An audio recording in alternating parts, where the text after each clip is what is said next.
Welcome back to He's on Fire podcast. It has been 3 or 4 months since I've been on, and I'm really happy to be back. Unfortunately, we have like one good team in the valley to talk about right now, and a lot of bitching and a lot of complaining. That's what we had to look forward to. But life is crazy. Sports are good. Sports are awesome. Sports have a way of uplifting everything. And in a time of need for some personal stuff I'm going through, if everybody could just say a little bit of a prayer for my dad out there, that would be really great. But sports is a way to just unwrap your mind and just, kind of let it all out for better or for worse, whether it's the fandom side or the fanatic side. But man, I'm really excited to finally be back tonight. Justin is going to join us. Everybody knows Justin now. If you listen to a Suns podcast, you know who the hell Justin is, and so does Jay and all that stuff, right? We're also going to get Peter Boyle on later to talk about the Arizona State win tonight. That was a big quad 2 win. Welcome back. Good to see y'all.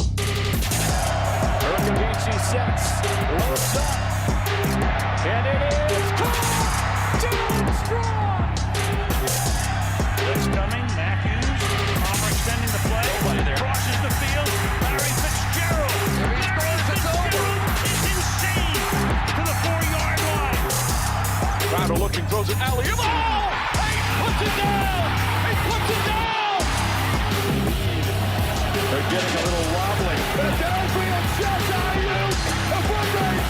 They won't get him. Center field. The Diamondbacks are world champions.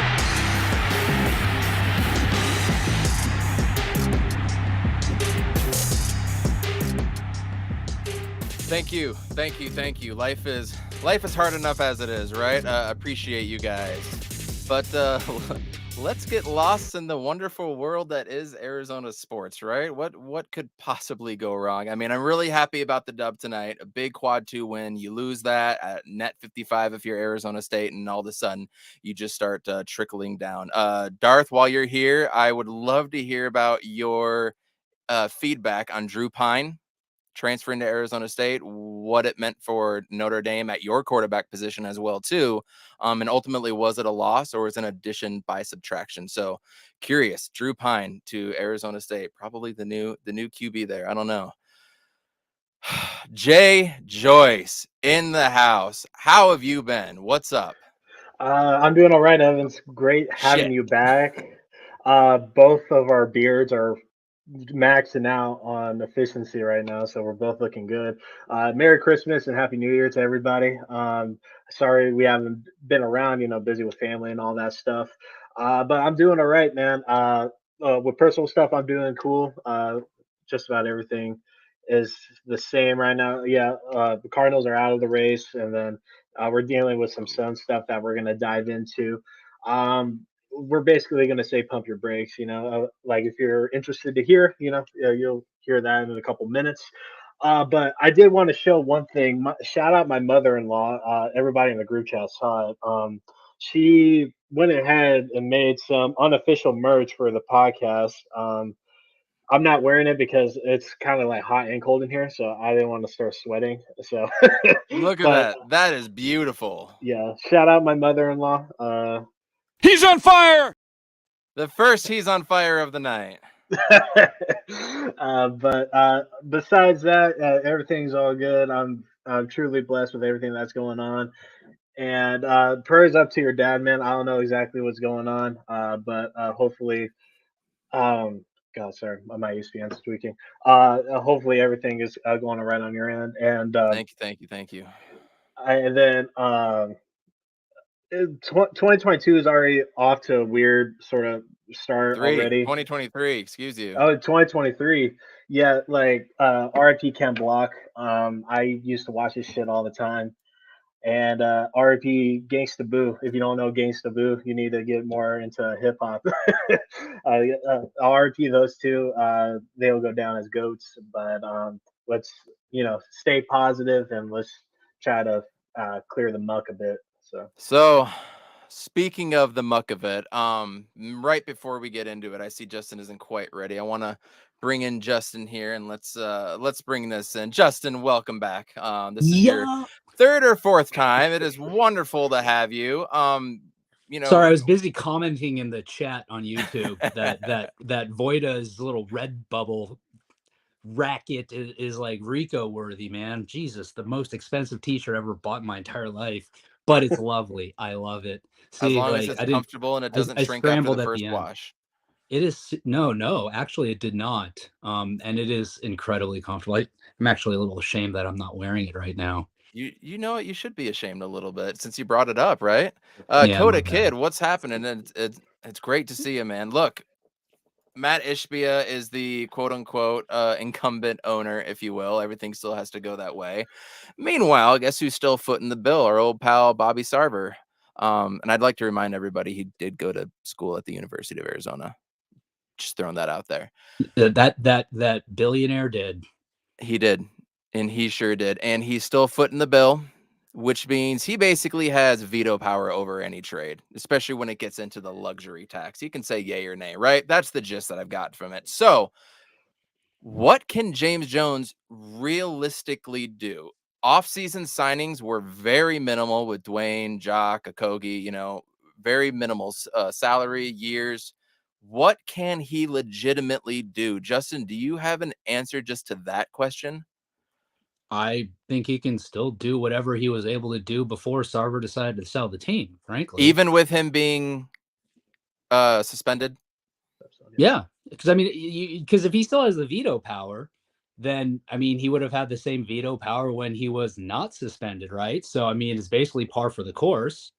And at the end of the day, when you have a guy who is selling a team, and ultimately he's the majority owner, right? He has rights to that. That's his property. The Phoenix Suns are the majority of it is his property. You can't sit there and I totally lost my train of thought. That's amazing, Justin. I swear to God, COVID brain, guys, is a very, very real thing. Help me out. Help It me is a out. Where real was I thin going? thing. Yeah. Help me out. You, Help me out. you were going. I don't know exactly where you're going. It's his team. It's his property. It's He's selling it, and I get that he's suspended from running the day-to-day operations, but you can't say we're going to completely take control away from you, even when it comes to things that could ultimately impact the value of the team, arguably, at least. It's I think it's logical. And I also wouldn't be surprised if that's part of what got him to actually say, I'm going to sell. Because he certainly didn't come right out and say, all right, you got me, report, I'm going to sell. He refuted it initially, and he then it fought it. wasn't Yeah. until, and I know a lot of people, certainly the sponsor pressure and all of that will come into play. But again, what does that affect? The bottom line, which is what, to whatever degree it might be, letting Sarver have that final veto control still allowed him to control, through this process, which again, if I'm him, I certainly would want. And if I'm the NBA, I wouldn't sit there and say, well, that's unreasonable to ask for. That's a really good point about lowering the value of what you were selling. I don't know if that would be with what he would be able to do. I mean, within reason, you're not going to trade your whole Right. And franchise that's for why I cheap, said for what, to pennies. whatever degree that is. It's not like, okay, suddenly it's now worth 200 billion instead, right? But Right. there's still some value there that arguably can be gained or lost depending on what happens. And if he's the one that is selling the team, he has the right to do what he thinks is going to maximize that value. So, what is the incentive for Sarver other than trying to save face as much as possible for this point to go into the luxury tax? Why would he want to do that and pay more money if he's not going to get the credit? Everybody hates him. Why am I going to pay an extra 12, 18 million dollars when I don't have to? Why am I going to do this? Screw you guys. You kicked me out and you don't want me. Is he going to be paying that luxury tax? I mean, this deal, if nothing blows up, I think it'll be done by mid-February. It got closer, what was it, January 20th when it was announced, or 21st, or December 20th, 21st, excuse me. That was a lot. Yeah, that was a lot sooner than everybody expected. We thought 6 to 9 months, we would start getting a trickle of names. And then, lo and behold, 3, 4, 5 months later, boom, Ishbia. He's that dude. Another Michigan product, by the way. Wow, a lot of Michiganders running down there. so it got done a lot faster. So I could see your point that would happen. Jay, do you feel like with Sarver's moves or James Jones's moves with or lack thereof that James Jones might be handcuffed? And I'm gonna bring up this comment from Darth because this is great. Is James Jones afraid to make a transaction that could affect how Ishbias view his value as a GM? That is my argument for James Jones. Like, you gotta, when an owner comes in, is he going to push everybody out or is he going to stick with what's in place? Right. So is James Jones fighting for his job? So what I'm trying to say to you, Jay, coming around full circle, do you think that Sarver is handcuffing James Jones, or do you expect the deal to be done? I think it's a little bit of everything. Like I was on the same plane as you guys. I thought it will be a 6 to 9 month process to get all this through. So to hear that Sarver was selling, and then 3 months later we get an actual name that's in the pot to buy it, and then you fast forward another month or two, and then we have a name that is going to be closing the deal. With James Jones, I feel like it's a lot of everything. I feel like the Katie shit really kind of like fucked our whole thing up. I truly believe that James Jones was looking for other stuff to do, but the whole market was frozen in the summer. Like little to no moves happened in the whole off season, so everybody was kind of got stuck with sitting on their hands. And with Yeah. Sarver, like he's a dick, man. Like so, he's gonna go out swinging, and like what I'm annoyed about is if people are applying pressure to Sarver behind the scenes to sell the team. I feel like that bill anyway should just transfer over to the next guy that buys it. You could certainly Uh, make that part of the deal too. yeah, so that's just my thinking of it. I mean, I'm not like in business or anything like that, but if the NBA is forcing Sarver to sell without publicly saying that they're forcing them to sell it, the bill should just transfer over to Matt Ishiba and that crew or whoever's going to buy the team. But with the whole James Jones thing, I think it's a little bit of everything. I think he's handcuffed. I feel like a lot of people want to point fingers because of our performance recently on Monty, on James Jones, and kind of forgetting the whole situation we've been through for the last year and a half, 2 seasons.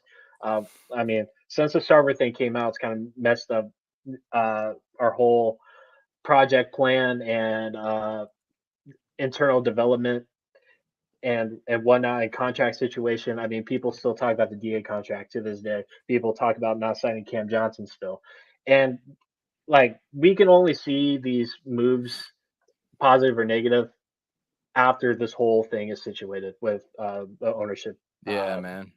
deal. So to point fingers at James Jones, I think is pretty unfair considering how quickly he turned his franchise around when he did come. So I'll just leave it at that. James Jones just signed an extension this year. Yeah. He doesn't need to worry about his job security. I mean, just because a new owner comes in doesn't mean his Billionaire contract's not still owner. valid. Yeah. So at the end of the day, I think, is James Jones not making a move because he's worried about like that?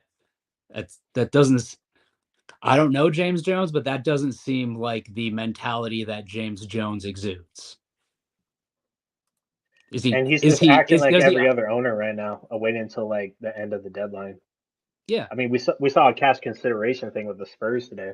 Like that's like the first move, and we probably won't see anything until like the last like a couple days before the deadline. So Yeah. I'm.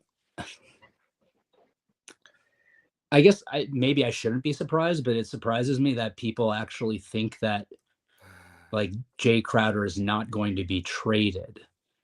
That really surprises me. And like you're kind of alluding to, Jay, how often in an NBA season do you see significant moves? This is not a cardigan, dude. It's a hoodie. What are you talking about? I was told today by a colleague, so a lawyer, that my fashion sense is like a wealthy homeless person, which I actually thought was quite the compliment. Boom shakalaka! works the corner pretty well. I I- don't know. Okay. Well, I've got nothing. I'm just gonna fucking mumble a little bit more like that. I'm good. So Um, I understand where you're going with the James Jones stuff. Part of me just feels like I know that Jay Crowder is gonna get moved in my heart, but in my head at this point, I've read so many damn NBA rumors about Suns trading this and Suns doing that it's almost like I'll believe it when I see it. Like y'all have been crying wolf since May or April or whenever that initial report came out. Uh, I just don't believe it anymore. I almost don't care. Like you don't make a move, that's fine. Whatever. You move forward and you got a lot of salary moving forward. That's also great if you look at the salaries that are outgoing, right? I just want them to fucking do something that's competitive. Like holy shit. well, Holy and that's shit. This has been outstanding what they've done. And for the record, I've always thought year 4 of the Chris Paul era, which is next year. I thought Chris would be here 3 years, but then that 4th year, I thought that was going to be the year we were really going to be able to make a jump. Book is going to be 27 turning into 28. And you're going to get this other superstar next to him because they're going to want to come and play at this point. So obviously we're ahead of the timeline. I hate to bring the timeline phrase back I to mean, it's from just a real Dragon Bender word days. too. Like, Yeah, true. But I'm so frustrated at all the options that have been out there. The DeJounte Murray going for super cheap. Clarkson was available, and you see what he's done. Markkanen was available. It's like all these things were available to us, like legitimately. well, and Justin, what is going on? when you look back to the offseason, I think Jay hit the nail on the head. The Kevin Durant thing just poo-pooed any opportunity to do anything. You couple And that with Kyrie Irving, and then for yeah, Kyrie Russell too. Westbrook and that whole swap, LeBron and then extension. LeBron. Thank you. Yeah. yeah. So I mean, there that was one of those. Look, the opportunity is there. It's not a guarantee, but we're going to take the chance on it. And I'm sure the Suns sat back. I'm sure James Jones sat back and said, if he doesn't come here, here's what we're risking. We're risking missing out on these guys, but you weigh the benefit of potentially having Kevin Durant here against the detriment of missing out on them and running back to a big degree a team that did just win 64 games, and I fucking don't care what anybody says, got decimated by COVID, and that's the fucking truth. That's There's no an official alleged report. fact. That's an So alleged no, fact. it's an alleged If fact. I still think if it was real, somebody would have come out and legit said it. There would have been a legit source, and they would have all been quarantined or something. Something more would have come out. No. Yeah. Why? The Or NBA would get in so much trouble for it. So anyway, whew, I think James Jones sat back and weighed those pros and cons and decided that the move is to sit there and hope that this Kevin Durant deal goes through. And that was these were the bench that we ended up with at the beginning of the season, who are now the fucking starters because of injuries, is the repercussion of that attempt. And look, I'm not going to be mad at James Jones at wanting to take the risk of landing Kevin Durant. Hindsight is 2020, right? We can be upset right. about it. We can look back on it now, but at the time, was anybody really? I mean, if you're sitting there at that time and you know that, okay, we can sit and we've got a whatever percent chance, and it was, not a small percent chance, right? Because you got to think James Jones believed that there was at least a solid degree. But we have this percent chance to get Kevin Durant, but we're going to miss out on Lauri Markkanen or DeJounte Murray. Would you sit there and go, no, that's not worth it? I didn't. And I certainly don't blame anybody that didn't either. If you think differently, so be it. But I don't think it's unreasonable for James Jones that had taken that approach last offseason. We did And see. Go ahead, Jay. yeah, just to add to that real quickly, it's not like we lost the Kevin Durant thing. Like we didn't like lose. He didn't go to another Yeah, he team. didn't And go we Yeah, to he didn't win go somewhere to else. enough another out there. team. So it was Kevin Durant being Kevin Durant, and like the Nets front office working their magic and keeping them there, and they're winning right now. So I think the Kevin Durant thing is dead for right now, at least. The But beautiful thing just though is about every Harry's a owner psycho, so you never did the know. same thing. Yeah, exactly. Every owner is like did the same exact thing. So to kill James Jones just head on is very unfair in my opinion. Yeah. It's logical. And then you go to Yeah, Kyle Kuzma more. Yeah, rumors. Then you start going to who did Pascal Siakam? There's a lot of smoke with Pascal's name right now, which I just want to say 3 years ago when I first started podcasting, I always thought Siakam in a Suns jersey was Would have been perfect. beautiful. Yeah. I It can will see be. him. Yeah. It can be beautiful. And All right, Isaac. can I There's ask you just guys a quick question? yeah, You no, guys remember yeah. the game that Kuzma went to, the Suns game that Kuzma went to, like Yeah. as a spectator for I think a half? Are you guys either of you guys in the boat of what NBA players go watch other NBA games all the time? I hope I didn't give away which side I'm on of that by saying it like that. Well, I can personally speak when he was on the Lakers and came here to Utah. My wife took me to University of Utah game where he went to school, and he sat there for one half and then left. So To a it, Utah game, yep, University of Utah game. yep. So Oh, I well, mean, that makes sense. it's his alma mater, which makes Yeah, more sense. But no, it makes just all the saying, he sense in was the there for world. one half and left, just there for one half and left. So take that for what you will. I mean, I kind of appreciate it just as someone that's really loves ball.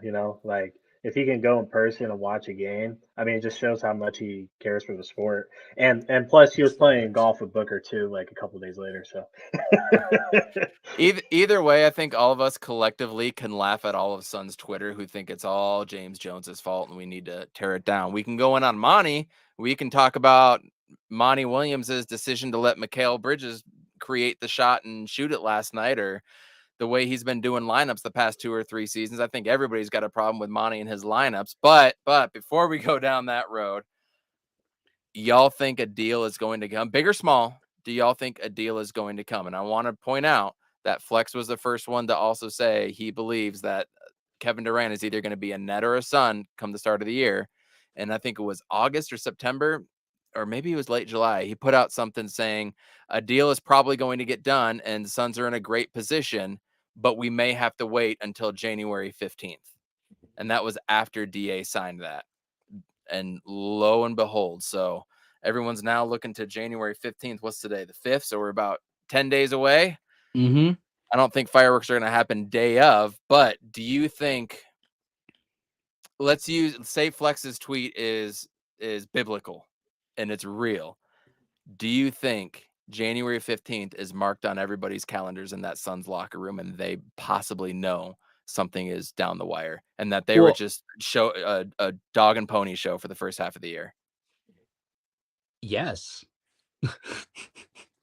I mean, I don't know what else to say but that. The players know what's happening. The players know which guys might be there and which guys might not, and the players know that some of them are not going to be there.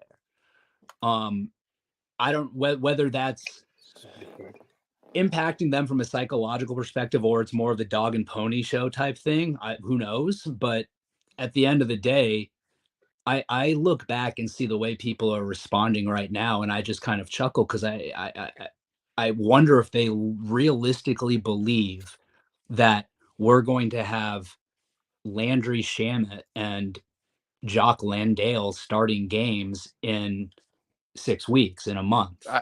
We are not a And Jock Landale barring slander injury, of podcast, by course. the way. Say that again? We are not a Jock Landale slander podcast, by the way. especially when the Aussies are in So here, man. No, they Yeah. don't matter so much. It's just we No, don't slander. Gavin called Jock Landale a piece of shit on their pod, and I'm like, bro, you wonder why he never responded to your tweets. Real quick, He did deleted anybody? Twitter. I think Jock Gavin did? drove him off of Twitter. Yeah. Damn it, Gavin. I was trying to vie for Jock to get on the Aussie Suns podcast sometime. That would have been great. I mean, it seems Does fitting. anybody remember the Ricky Rubio year and how he had great chemistry with DeAndre Ayton? Mm-hmm. It seemed like they were able to get him passes so much more smoother, but it's crazy that the point guard can't do that. I remember watching entry passes the year before when DA was a rookie. Dude, nobody could. And that's the year we brought in, I can see the dude's face. That's when we brought in Alfred Payton. No. That was the year before. We brought in a bunch of scrubs. Nobody could pass to Ayton. Ricky Rubio comes in 0.5 offense. All of a sudden, Ayton's way more involved and more defensive. Ricky Rubio goes away, and it's just defensive Ayton. I just think I just wonder if anybody else remembers that. I think that's an interesting point. I remember being at Summer League Ayton's rookie year, like before his rookie year, and watching them try to throw him entry passes. Then it's kind of, actually, now that I think about it, not too dissimilar to these days, unfortunately. Exactly. And I've yet to see somebody using some hyperbole there, of course. But Isaiah Kanan, that's one of them that I was thinking of. I was thinking of Alfred Payton. I'm like, no, that's not it. And I just lost my train of thought. They're like slant rhymes. Kanan, Yeah. Payton. Yeah. All right. Yeah. So it's frustrating that nobody passes to him when he should clearly be that guy. But you know what? Everything is awful. You could go up and down with this team, and everything has been awful, dude. I think we miss Jay Crowder. I think this team misses Jay Crowder. Yeah, I'm not on that boat. Yeah. Why? The enforcer, the guy that would muck it up and scrub it up, the guy that actually fight for rebounds a little bit, whether he got them or not, being 6'6" is completely different. But a guy that would talk to the refs, that would bark at the other team, we don't have that now. I think it's just a straight injury thing. I mean, we weren't saying that when we at least had 80% of our roster in the beginning of the season, when Booker was top 4 in MVP conversations because of the performances he was putting up and the tight windows we were actually winning those games, and some blowout wins that we had as well. We weren't talking about Jay Crowder then, and I won't now. I don't think it's a Jay Crowder issue. I mean, of course, we can use that defensive presence. Maybe Evan Mobley doesn't hit that shot last night if we had Jay Crowder, but I'm not gonna, single out anybody. It's a whole collective issue. I mean, we know the cards that we're dealing with right now, and Right. to the first 18 games of the season, I mean, we were rolling, and like everybody's hurt. Like we're missing, like most injuries in the NBA by far, as far as missed games are concerned, and it's not close. Out of like our 8 best players, we're missing 5 of them basically, or have missed time. So it's like we're spread pretty thin right now, and it's more than just a defensive issue. It's more of a, it's not like getting involved. That's another issue. It's a bunch of issues piled together that's making this a lot worse than it appears.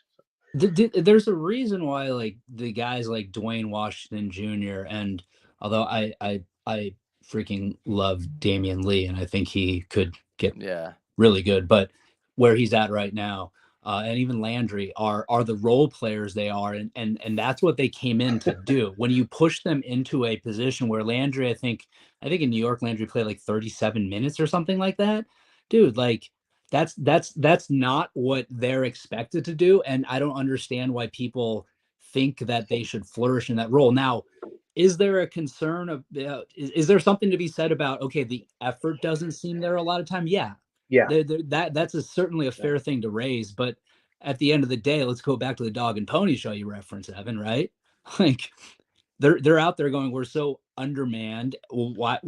And I'm not implying they're not trying hard, but from a mental perspective, it's got to be a little difficult to get for those games when, like you said, Jay, they're playing effectively without 3-4 of their top 8 guys. And Jay Crowder, not Jay Crowder, whoever that ultimately ends up being, that is a rotational player that is not there, right? Yeah. So him, Mr. X, Book, Cam Johnson, Cam Payne's missed a significant amount of time. Look, if the team continues Dario down this is a trajectory prehistoric of dinosaur injuries, too, by the way. we're not going to fucking win anything. Right. But you can't sit there and go, well, hopefully expect injuries and try to build a roster expecting injuries, right? I mean, you don't expect, you never expect that, and they just happen, and this is our year, especially like this. We were insanely healthy our finals year.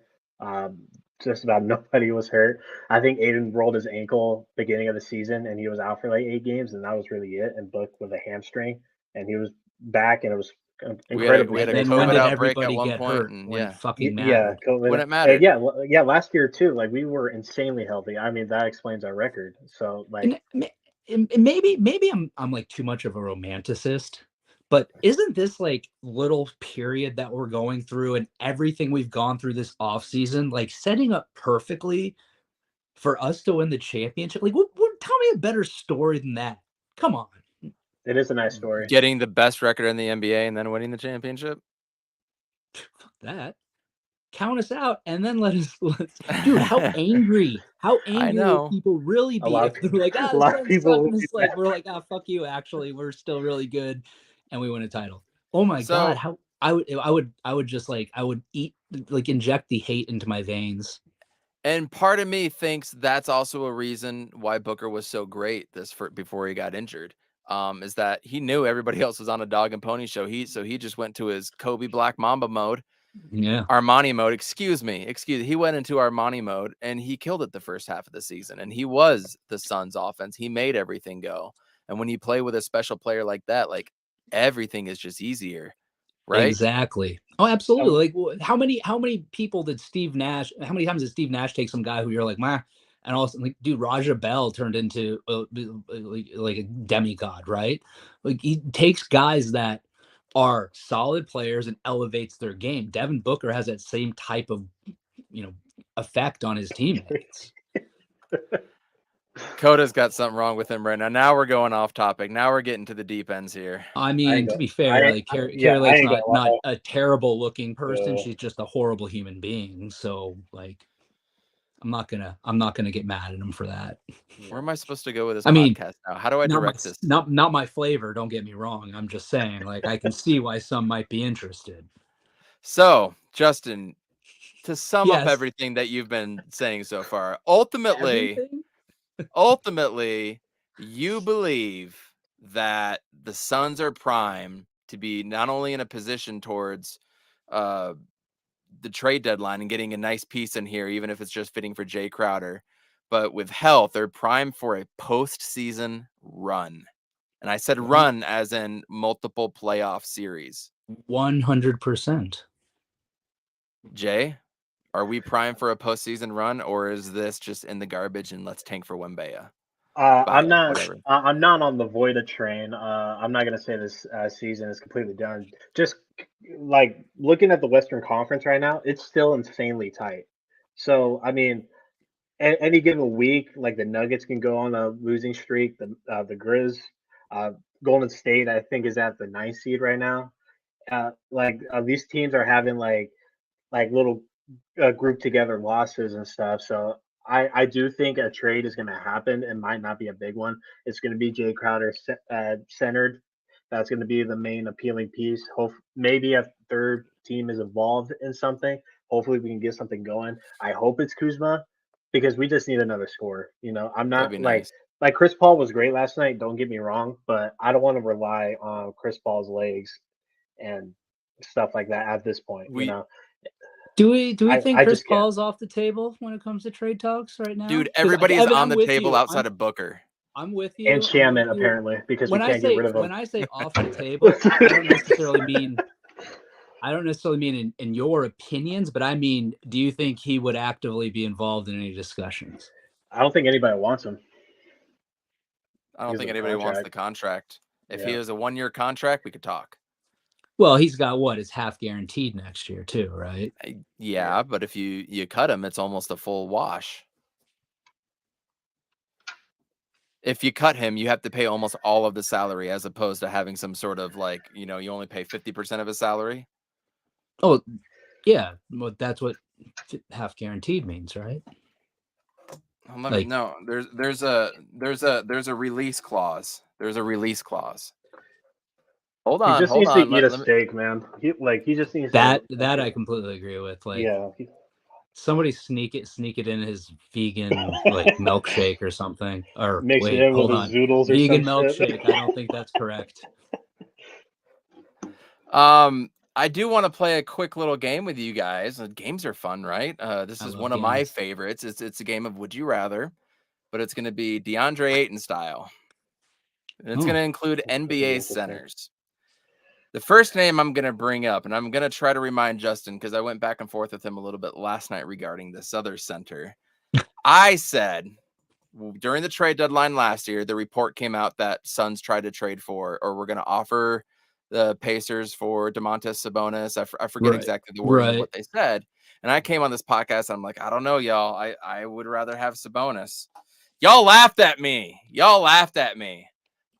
So I'm gonna give you guys a chance to redeem yourselves. Justin, would you rather on this team right now? Would you rather have DeAndre Ayton or Domantas Sabonis? DeAndre Ayton. Jay? DA.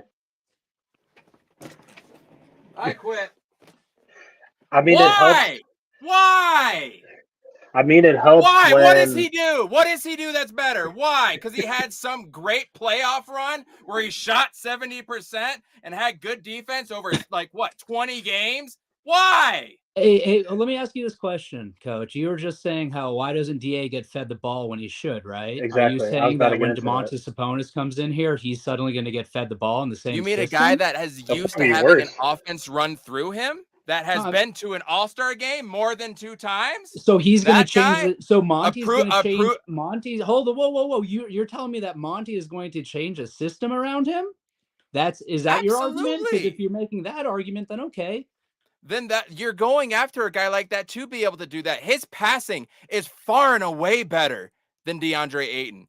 By far. So you would rather saw have when Dario Domantas Saric was Sabonis healthy with the under the presumption that he's going to take that Monty's going to change the entire offense he's run on this team for the past 3 years and mold it around him. So you're qualifying it, is what I'm just saying. I absolutely because if he comes in and they run the same exact system, is he going to get more touches than DA is getting right now? But the thing with DA that when you're talking about getting I'm touches, making sense, right, Jay? That makes sense. Yes, I see exactly what you're. I'm burning a little, so I want to make sure I'm being logical. You know what I mean? But give me the last time DeAndre Ayton put up his big mitt in a place where it was also easy for the passer to go to. He does not put himself into the passing lane. He makes every entry pass completely difficult. He does. When he boxes out, he puts it up here. He doesn't go give it to me over here because it's free. He doesn't push people back and make room. He doesn't do any of that stuff. So we can talk about people passing it to him. He does not do things to create a passing lane for the point guards. Domantas Sabonis does. And he's a way better passer. And it's not close in that category. So earlier when you were saying, why doesn't DA get past the ball? You weren't talking about what you're talking about now. Well, was so that. But also, watch body. I'm now getting confused. I'm not going to lie. Watch players' body. It was the system earlier and it was the other players earlier, but now it's DA, right? But is that what I'm getting? Just making sure. Am I wrong? How you that's what I'm hearing. I just want to tell me I'm wrong. You're not wrong. Okay. You're not wrong. But DA is also not doing extra things to be able to get his possessions either. Okay. He is not posting up in a way that's creating passing lanes, which is what you have to do. When he's setting up pick and rolls, he does not cut wide. He almost cuts into a straight line. He's doing a lot of little things that I taught on a daily basis what to do in those situations to high school kids, and he's still not doing them. That's why I've been frustrated with him for 3, 4, 5 years. He's not doing the little things. He had a hell of a run in that one playoff run. Never going to take that away from him. But he has not improved in these areas at all. So no, when he's open, they're also not getting it to him. And I also believe that's partly because a lot of the guys haven't believed in him until end of last year, beginning of this year. You see them getting mad at him all the time. I mean, the few games that I go to, everybody's always chirping at DA. I mean, at some point you're in your own head. You're like, dude, these guys are not passing me the ball either. Why am I going to try? Right? No. Yeah. No. And I think that would be part of the reason. Is there any potential that the reason you see these little things not coming out of DA is because of that mentality? Because he's like, well, I'm not getting the ball when I'm open. Why am I going to do these small things? Look, we could sit here, we could break down why each one of these guys do these little things. But at the end of the day, we have DA, right? But I would still rather have him. We could have an all-star. We could have a guy that has offense ran through him, designed to go through him. And you also want Ayton? That's crazy. Yeah. I'm a wild guy. Oh, Lord. All right. But Next I'm one. consistent, coach. No, I'm can I give my 2 consistent. cents real That's what I quick? am too. Yeah, yeah. Evan, I got a question for you. What other coaching system uses DA as just a post up center? What do you mean? Not like you feed him on the interior. He can create a shot, or he passes it out. Just a I traditional mean, center. there's quite a few instances. I mean, you could do it every single time if you want. If you brought the ball up the court on one side and had 3 players on the other side behind the 3-point line, you could have an easy box and one right there for him. Yeah, you Posting up can, but every single time. I'm saying on a night to night basis, a continuous offensive system that uses a traditional center as traditional as you can be. There isn't that right now because all of these all-star centers that we're about to talk about are hella good passers. Yeah. Jokic, Embiid, Adebayo, Sabonis.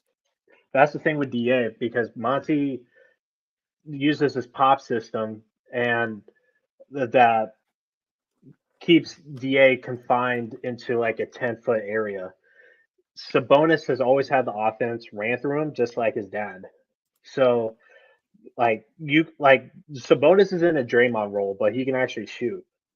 So if we had DA running like that, we know DA has legs, but he's just not used in that sense. And if DA was actually in the East at the same time Sabonis was in the East doing his thing with the Pacers, him both them two would have been neck to neck when it came to numbers.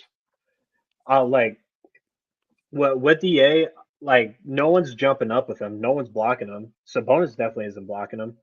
And before DA got hurt this season, he was shooting better outside of the paint than Sabonis was, and out He's rebounding. shooting field goal. He's shooting 62% field goal this year, 42 from 3, 18.7 points per game, 12.5 boards. He averaged 12.3 last year, 12 the year before that, 12 boards before that, 12 before that. And he averages almost 7 assists. 19, 12.5, and 7 a night on 60, 42 shooting splits and 75% from the line. That's not too good. I'll take that every single night over what DA might or might 100% not give with us. that system. We don't run DA in that system.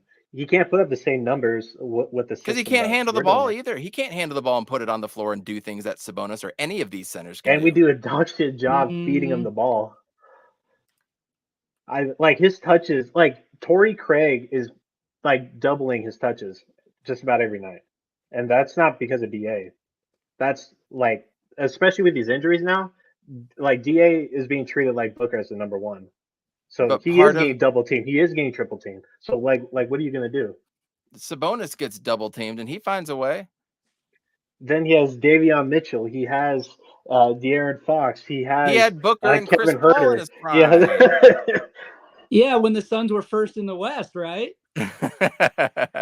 Look, when it's all said and done, when the dust settles, no one's jumping up a DA. Besides those top 2 centers that you're going to list in a minute. I'm not going to bring up Jokic and Embiid because everybody would rather take those guys. Cool. Yeah, that's the anyone obvious besides one. that. No one's jumping I up feel a like DA. everybody would also rather take DA over Sabonis, except for one person. People are really passing up 19, 12.5, and 7 assists a game. If y'all want not a Monty system, that drops to like 12 points. Should we? Like 12 and James eight. Jones has interest. Hold on. James, just turn us into Sacramento South. James Jones has interest in him. You don't think he talked to Monty at all about what that would look like with him in his system? You don't think they were talking? Didn't happen? The trade that didn't happen. Perhaps because Monty was like, "Yeah, that won't work in my system." Perhaps you don't know that. Now you're just throwing so stuff out there. That's exactly what you just said. You're like, don't you think that Monty and James Jones did this? I mean, come on. We can talk about if it's a Monty issue.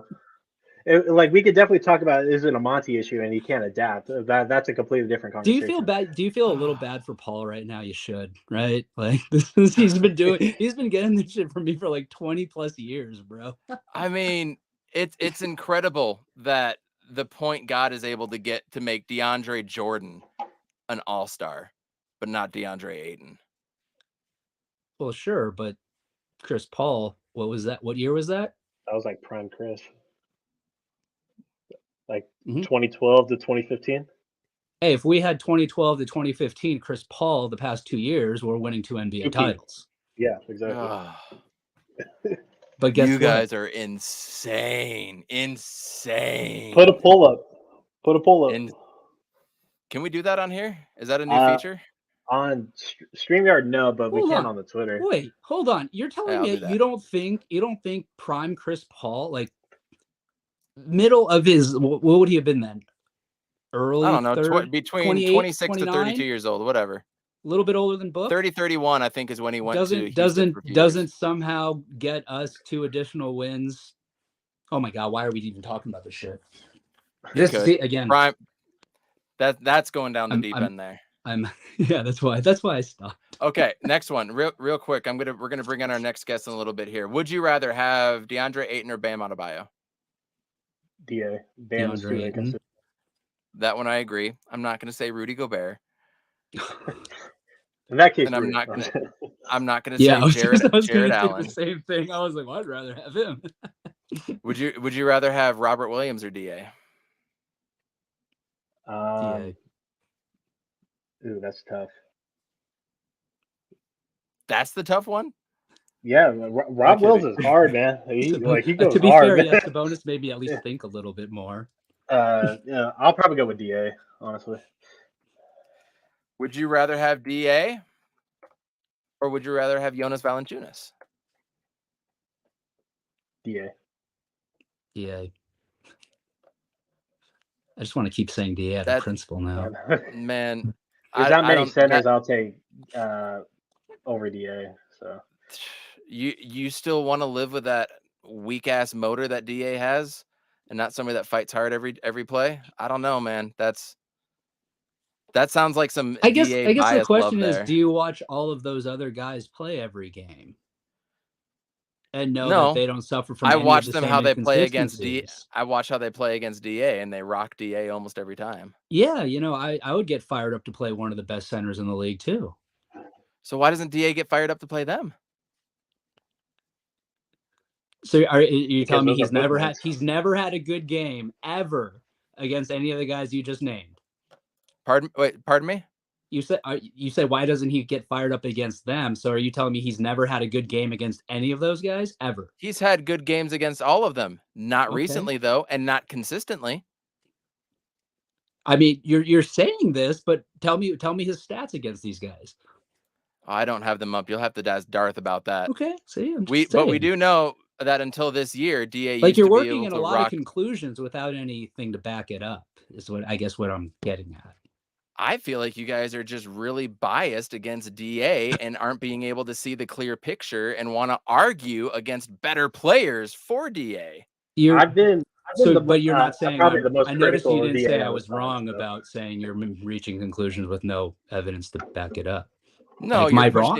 So you're telling me you're telling me I'm wrong for you're pushing the narrative to be. You're asking the questions. You're lawyering to back me into that corner to try to say something like that. What I'm trying to say is, in any day of the week on any team that I've ever coached, I will 100% play the guy that will play harder.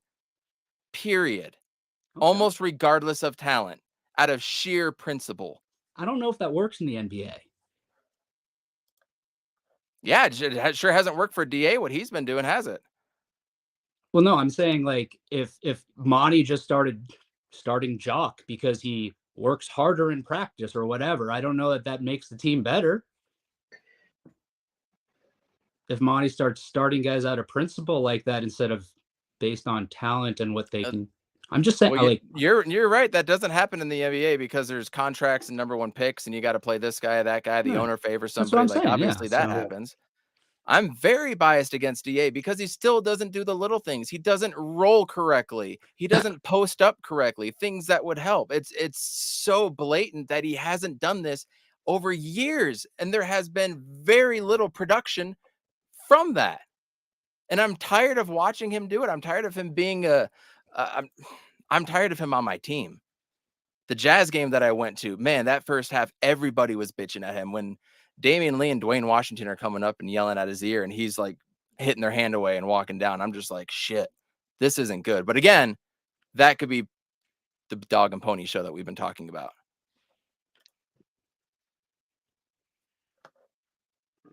Could be. But anti-DA, He's not wrong, dude. I've been consistent on my anti-DA stance for 3 years. That's fine.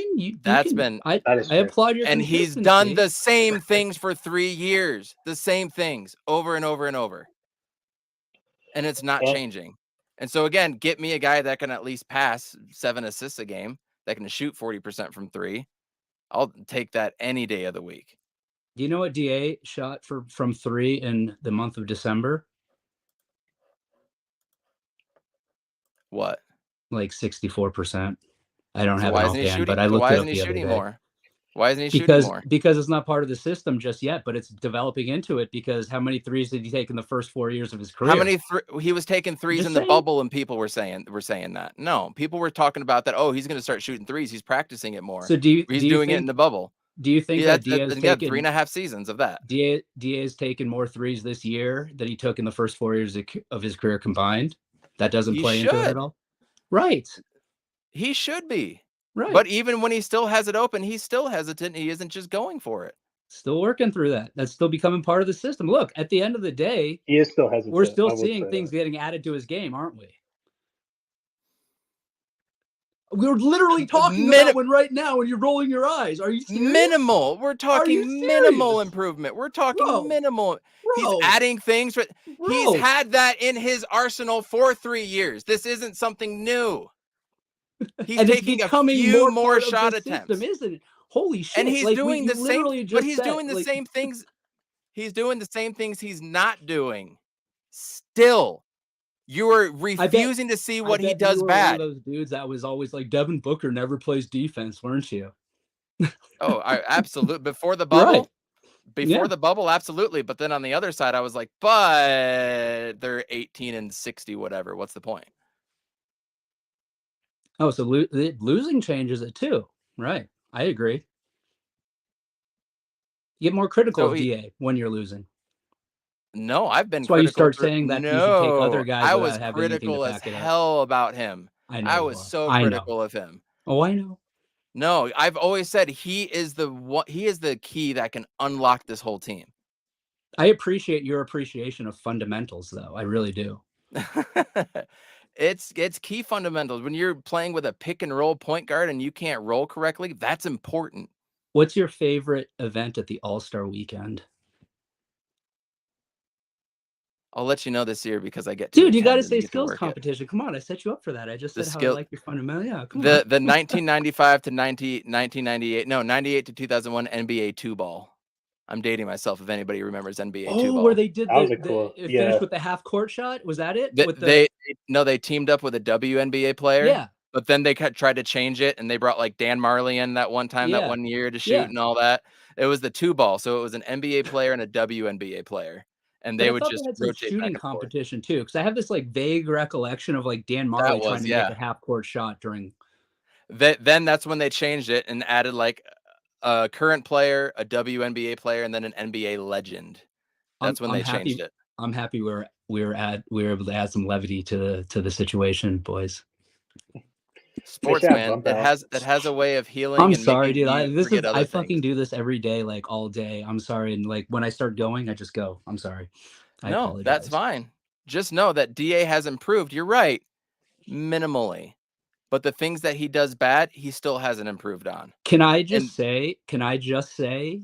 Have you ever admitted before that DA has improved? Because I just heard those words come out of your mouth. I've said it before, haven't I, Jay, on this podcast? When he plays good. When he plays good.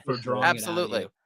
Okay, I'll shut my mouth. Especially after the Pelican series. I mean, like, he showed poise and he showed his experience. And, like, for some reason, a lot of people were saying that Jonas won that series. I did not see that.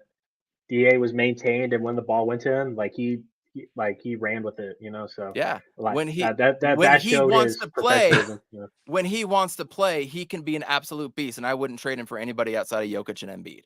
And I've said that multiple times, but he's consistently not, and that's my problem. I got to wrap it up here because we have our next guest coming on to talk about Arizona State hoops, big win against number 82 or 83 in the net ranking, Washington State.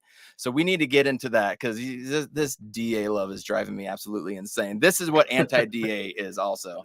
And I'm never going to forget that he did go to University of Arizona as well. So pushing that out there. And wasn't the president of the Diamondbacks also went there too? Yeah. Hall. I always forget his name. Yeah. I used to know that guy, and then I really started hating the Diamondbacks, and look what happens. Forgot him. Justin, A you're pleasure. awfully good guest to have on every single time. That was fun. It I was hope great I hope you boys enjoyed that and didn't feel like I was attacking. I've been accused of being attacking by people in my profession before, believe it or not. I'm used to it. Either way, it was good to meet you a couple weeks ago when I Dude, was in that was Phoenix. fun. So, and hey, at least both of us got to travel and not watch Devin Booker play. That was cool. That's way cool. We share that.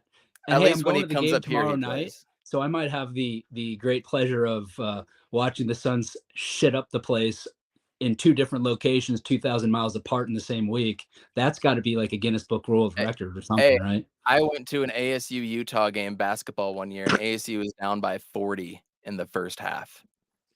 I know what shame is. The Clippers almost were in this game. Who are we playing? Real quick, who are we playing tonight? We got the Heat. Before you go, Justin, who's going to win? Suns or Heat? God, man, the Suns.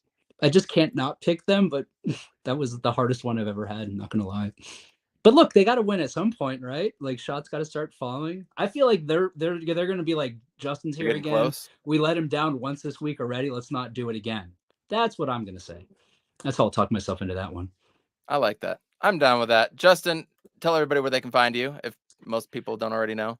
They can find me at So Says Jay right there at the bottom of the screen. Our pod is at Fan the Flames NBA. Follow my guys too. I always forget. Paul's at Dervish of World. That's an Dervish of World. That's an easy one. Dan Duarte 1, I think, at Dan Duarte 1. I always like to plug those guys. And follow all my friends at Brightside, Voida, all those boys. I love you guys. Appreciate you guys. Go have fun talking about a mediocre basketball team. More about a mediocre. God damn it. And that is that. DA is the key that is going to unlock this team. I agree. And if he did the little things correctly and did it all the time, it would be a different conversation. But it's just not happening, and I'm tired of watching it. We see more development from Cam Johnson and Mikal Bridges. So they're proving that they can develop, but DeAndre Ayton is not.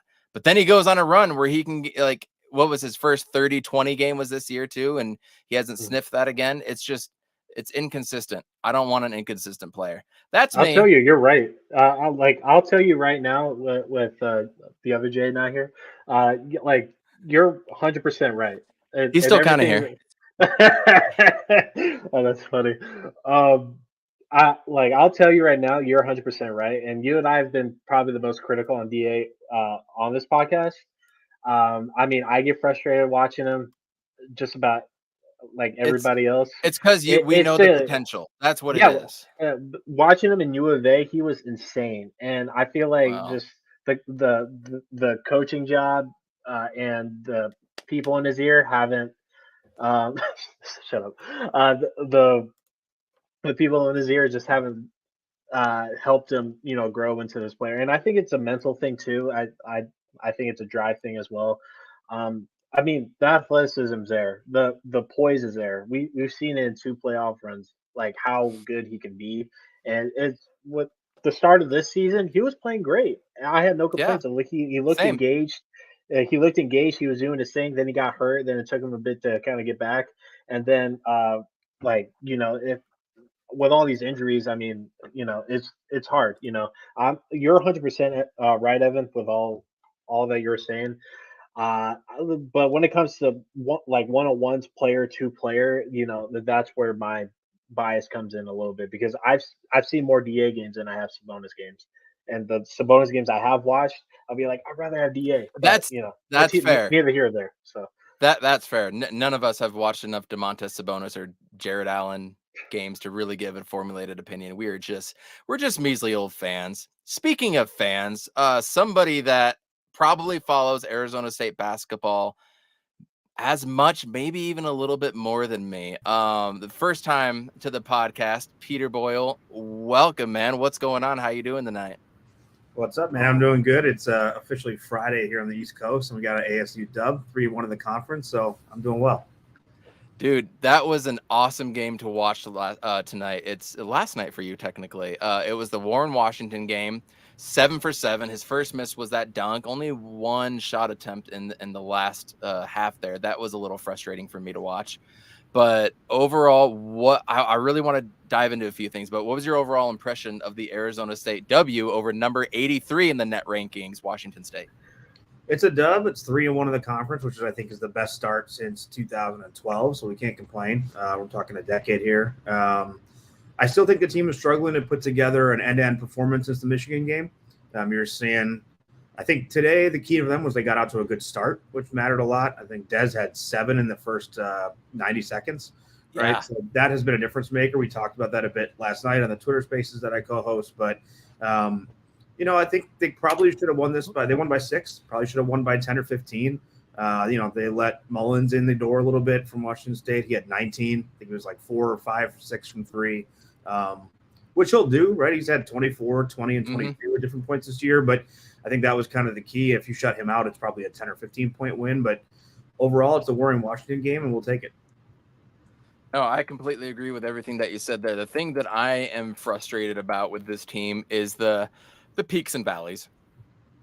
It's the peaks and valleys. You'll go through stretches where they're gonna D you up, they're gonna get into transition game, turn defense to offense, dunk it on you, lob it up, hit a couple threes, and then they just go through peaks where they're shooting quickly. They get 2 or 3 turnovers. At the end of the first half, you saw Austin Nunez with really an awful possession. We give up an offensive rebound. They put it back. He's bringing it back up. He's looking at Coach Hurley.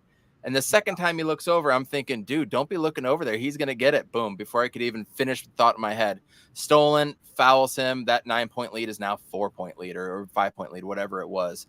So you see these things going on. And then you see Frankie Collins being too fast and too quick for his own good. Because I don't think he has, when he's going up for a layup or something, man, it doesn't seem like he has the control that you would like to see. Like you saw from Remy was out of control sometimes. I almost compare him to that, but you didn't see like a Trey Holder or Shannon Evans like smoothness with it. You know what I mean? He'll hit the up and under every once in a while, but he's out of control. And then you're going to get Devin Cambridge shooting a brick of a 3 with like 22 seconds left in the shot clock. You're going to see these things from this team. That's my frustration with it. What were the bad things that you took from this game? Yeah, a couple of things. So you made the Remy comparison. I would say when Frankie drives like that, sometimes he reminds me of Alonzo Verge a little bit more. It just kind of I can see that one-man game. I've made this argument before, I think, and he only had, I think, 6 tonight, but this team is best when Frankie's not your leading scorer. Yeah. I don't know if DA would get the ball. Are you a DA fan, or are you a DA stan, if you will? You know what? I'm not. I would say I'm a fan. Yeah. By the way, I was listening to you guys earlier before I came on. I went to high school with Matt Ishbia. So if you got any questions, let me know. Oh, that's good. Oh, Darth Voida, ring those up. I don't know if you know John Voida. He's host of the Suns Jam session. I'm sure he's going to have a few questions. Okay, we're going to get to ASU in a second here then. Is there anything that you would just like to share off the top of your head about Matt Ishbia? He's a good dude. He's got a good reputation in the Metro Detroit area. He grew up. His parents' house is about a block and a half from my parents, so we grew up together. Wow, he's a good dude. Yeah, he still lives in the area. He's got kind of a very interesting rivalry with Dan Gilbert, who owns the Cavs. They do not like each other very much, and their two businesses are very competitive.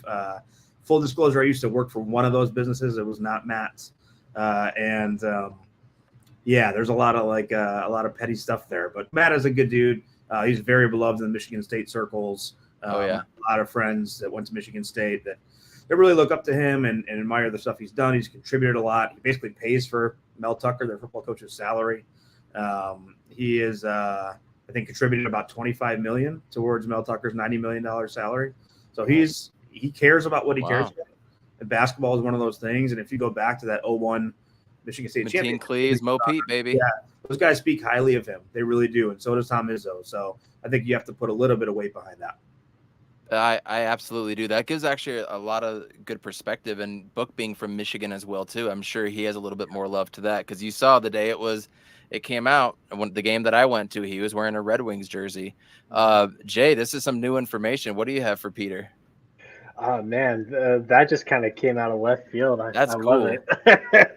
But I mean, yeah, to hear that he doesn't like Dan Gilbert is a good sign, because I don't fucking like that guy either. So, before I head out of here, Peter, nice to meet you. Love what you do. I want you to explain to me, like I'm 10 years old, someone that hasn't watched ASU basketball this year.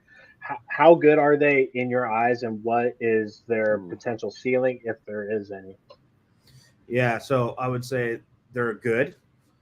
They can be better. Their ceiling is that they could probably win a game or two in the tournament, make the tournament and win a game promising. or two. Yeah. I think they could do that. It depends on the matchups. They play in a really good conference. Like U of A and UCLA barely squeaked out against USC tonight with like half a second left. After they were up big too. Yeah, after they were up big. They had 12 points in the second half, but it's not a UCLA podcast. So, but yeah, like they play in a good conference. U of A is really good. UCLA is really good. Utah is really good.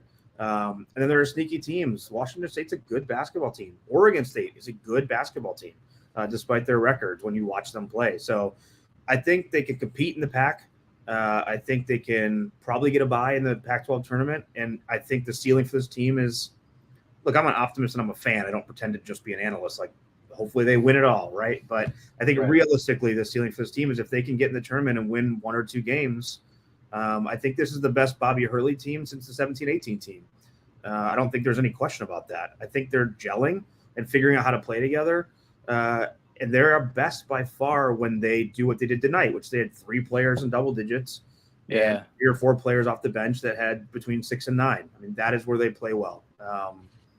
If they try to, they run a Princeton offense, right? So it's a lot of dribble handoff at the top, and sometimes they play 4 or 5 out. So if they can do what they did tonight, which is get Warren Washington involved and play slightly more high-low, then I believe they have a chance to win or compete for a Pac-12 title.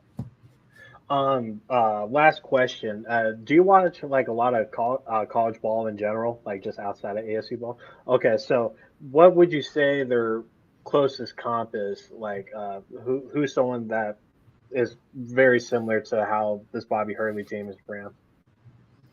I actually, bring it back full circle here. I would say Michigan State. Not traditionally, historically, but this Michigan State this year, which is now the offenses are very different. Michigan State doesn't run like that, but in the sense of they show flashes of being really good. They show inexplicable, weird moments where they just don't have it. The San Francisco game is a huge example of that. And they've struggled to put it all together. And when both teams do, they win big games. But so far this year, neither team has really done a great job of putting it together, but they have potential. I don't think this is Michigan State's Final Four year. Right. But I think they could both win a couple of games in the tournament. That's dope. I think the ceiling would be if they were somehow, some way able to get out of the first weekend. I think that is that's the most successful ASU season since I've been a fan. Yeah. Right. Even during the Harden years? He didn't get out of the second round. The year that they went, he got ousted by Syracuse. It was Syracuse that year. Really? That was the year that Syracuse and UConn had that crazy ass 7 overtime game. Oh, it was that year? Game. Kemba with the step back to win in the ACC. I don't know if it was the championship game or the game before, but it was that year. And so we played Syracuse with Devendorf was on that team. And that zone just killed us, dude. We looked a shell of ourselves, and Sendek and then they had no answer. Who else we have? Jaron Ship, Ty Abbott, Pendergraph. and Derek Glasser, we had no answer for that zone. Yeah, that's interesting. I feel like I thought that team went a little further than that. That's actually pretty surprising. Just as Um, far as ASU went so far. So go figure. And then we got ousted by Syracuse again. So that's fun. my last question for you, Peter, before I roll out of here. What is the the major difference between last year's team and this year's team? Because I watched a little bit of ASU ball early last year, and there were some upsetting losses. It's I think relatively the same roster. If I'm mistaken, forgive me. I really haven't been paying attention this year. Couple So like differences, but yeah. a couple differences. So what's been the biggest standout and difference, or just overall, like what has been the biggest change? Has it been injuries or lack of? Like, what is it? Yeah, so to me, I think, and I would like to answer this two different ways, but I'll instead bring it into one, which is I think it's chemistry. And what I mean by that is that you have on the court things like you have Warren Washington, right, that makes it harder to go to the rim, harder to attack, gives you a presence. You have Des and Dev Cambridge, the brothers, transfers from Nevada and Auburn, who play at a very high level. They clearly like playing together, obviously. But I think what you have is between the three of them, you have people who have known and played together for a long time. And before the stuff with Marcus Bagley happened, you also had Frankie Collins, who think whatever you want to think about Marcus' situation, but Frankie Collins is not a Sun Devil without Marcus Bagley. Right. That happened. And so I think you've got those three or four people that know each other a bit better. They also came together more in the summer than they have. You could tell if you're a fan from social media or, I've gotten to spend a bit of time around these guys, like they really like each other. Some people think that doesn't matter. I think it does. So there are on-court stuff like having a big inside who's a 7-footer and having a scorer like Dez, although he's been hit or miss. But to me, it's the fact that they know how to play together. They like playing together, and they get it. And frankly, the other thing too, just to sort of make a side note, is like this team is best in transition. When they turn defensive stops into fast-paced buckets, I'm constantly sitting screaming at the TV, push it, push it, push it. Like when they do that, they are best. And last year's team didn't do that at all. They set up in the Princeton every time. Dribble drive each time, dribble handoff, and this team doesn't do that as much, and so they're better for it. Okay, I was planning on. I was planning on watching some ASU ball if they make it into the tourney. I'm hoping some good luck is on their side this year. I have ESPN updates on for all Arizona teams, and this year I keep on seeing ASU wins. So I thought something good was happening, especially tonight, them being Washington State. I know they don't have the best history with beating that organization either. But I got to roll out of here. Peter, it was really nice to meet you, and Evan, it's good to see you, man. Yeah, good to see you. It's been a minute. Hopefully we can stay consistent as our New Year's resolution for all of us. All of us have been slacking. So, and we just won't bring on Justin anymore. It's fine. Let's just hope the Suns get their shit together and we can just start dropping some conversations. And hopefully we can have a breaking news podcast on Monday night with the firing of Cliff Kingsbury. Yeah, for sure. That's all that matters. I'm praying to God. But all right, have Jay. a blessed night, y'all. Appreciate it. Cheers, man. So Peter, when you and I first connected, it was kind of pre-San Francisco game. The San Francisco game happens. Just get completely blown out. Very similar to SMU. And somebody pointed it out. I wouldn't be surprised if it was you that pointed out that there was very similar type of season. We get blown out by SMU by 40 points. And then they go on a run with Verge and Jalen House and everybody. And then, COVID happens and it is what it is. Got pretty close to Arizona. They did better than I honestly thought they would. At no point during the game did I feel like Arizona was far and away head and shoulders better than Arizona State from a talent standpoint, system, whatever you want. And I actually think Arizona State played better defense than Arizona. Arizona's not a good 3-point shooting team. They shot like 5 of 10 in the first half. Like, yep. Come on, man. Like things like that don't happen. They pulled it in. Did they pull it in one? You think with all that momentum, they would be able to make something happen. But then the gas just ran out. You know, you don't start bad, and Arizona doesn't make those shots. It's a different game, and I think it's going to be a different game moving up. So moving into this game honestly felt like a make it or break it season game. And I didn't want to put that juju out there and say that on social media. But we go from number 25 in the net rankings, top 25 AP poll, all that stuff. And we dropped to 55 after 2 losses. Yep. It was a pretty devastating loss. You lose to number 83, a Q2 loss at home. You're really at an uphill battle at that point. Now you have to struggle for wins, right? This, for the moment, kind of rides the ship. I mean, we heard it on the broadcast multiple times today. You got to win your home games and split while you're on the road, right?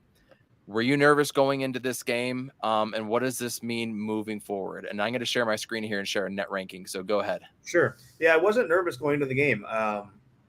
This is the first time, and I was talking to somebody in the athletic department about this a while ago. This is the first team that I've watched in a few years where I don't get that sort of doomsday Arizona State fan feeling every time that they struggle a bit to start. Hold on. What's your secret? Because I still get that. I still think the worst is going to happen. I just like the team. I can't explain it. I watch a lot of off the court stuff with the team, right? Whether it be Instagram stuff. I've gotten to know Frankie Collins a little bit. I've traveled a bit to see them this year, so I've gotten to talk to him. I just like the team. I think they feel good about themselves. So I kind of believe, maybe naively, but no. So I wasn't nervous going in. I wish the games were in a different order because this is a Washington team, UW, that they should beat on Sunday. Washington's beating Arizona by 1 right now at halftime, by the way. Well, it's the Pac-12. So, I mean, Colorado lost to who they lose to last weekend or over the weekend? Cal. And then they just rocked. Yeah. Right. So it's Pac. Welcome to it. But no, I wasn't nervous about it. I think I felt good about it. They could have done better. They should have beat this team by 20, but a win's a win, and you take that in the Pac. They're 3-1. It's a good thing that they didn't blow them out, in my opinion, because I think this team might have a little bit of arrogance factor. Perhaps you would know more than I do. I don't think they have an arrogance factor. I think they have the potential to have that, and then go in and have another bad loss. So keeping them grounded and grinding, I think, is honestly best so that they can continue to improve. And ultimately, we are the best version of ourselves come tournament time. That's the ultimate goal, right? So going into what is the next game? Washington. They are currently ranked 148 right now. Yeah. This is a can't lose game in my mind. What do you think? No, it's a need to win game. You have to have it. They've lost to Utah by, I think, 23 or 24. No, Auburn they lost, 23, 24. It's a struggling Auburn team. They lost to USC by 13. They lost to UCLA by 20-something. I mean, that's a team that you have to win that game. It can't be close. I'm not a guy that really cares about the score, but they're up by 5 right now on Arizona. Yeah, which is just crazy. But, I mean, to your point you were making a second ago, I thought Arizona State looked like the better team against Arizona. I was there. I watched it in person, and I thought they were better. They just had a terrible start to the game, which has been their calling card really until tonight. Yeah, lost to Auburn, USC, UCLA. Currently playing Arizona. Lost to Gonzaga, who's a top team. Lost 1 point game to Oregon State. That's that weird early Pac-12 game that you get in December. Lost to Cal Baptist. That's not a good one. And you look at their wins, or good loss, excuse me. Their wins are not very eye-popping either. I mean, they beat Colorado by 10. We had fits with Colorado. Again, the early December Pac game. So their wins are not really there. So beating an Arizona team is not unfathomable because, as you said, Pac-12 is going to Pac-12, right? Right. But this would be an unprecedented win for sure. And are they going to be riding high when they come to ASU, or is this a trap game for us? This Washington game. What are your thoughts on Washington coming up? Yeah, so I guess we'll see what happens tonight. I think that's going to change how they feel, right? Depending on if they get a dub against Arizona and McHale, I think that's going to matter to them a lot and certainly bring energy. But going into the weekend, as of yesterday, I thought this is a game that ASU should win. I don't think it should be particularly close. I don't think Washington is that great. Anything can happen. Pac-12 is going to Pac-12, but I don't view Washington. I've watched 7 or 8 of their games. I don't watch them and think that's a pretty good basketball team. And that is how I feel when I watch ASU. I want to touch on Frankie Collins because he is an electric, dynamic player. I've already kind of touched on how sometimes when he's driving up to the rim, I'm like hesitant. I don't like Frankie Collins step back shots. He had one of those tonight under 5 minutes, and I was like, that's not the shot we want. Sometimes a little out of control.